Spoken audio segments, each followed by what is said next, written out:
కలగంటున్నప్పుడు ఆడాళ్ళు వచ్చారు, మొగాళ్ళు వచ్చారు, చెట్లు వచ్చాయి, పుట్టలు వచ్చాయి, నగా నట్రా వచ్చింది, ఏవో చెరువు వచ్చింది, గోవు వచ్చింది, రకరకాలు వచ్చాయేమో. పడుకున్న జీవుడే అన్ని రూపాలు ధరించాడు.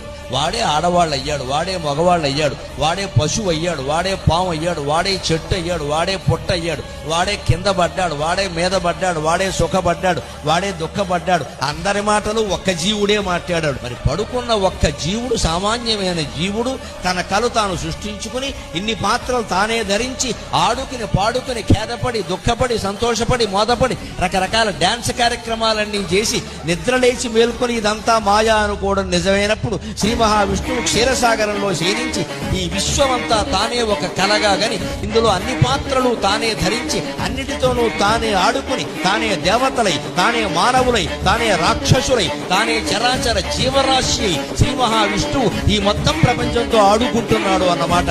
నిజమా కాదా? నిజమా కాదా?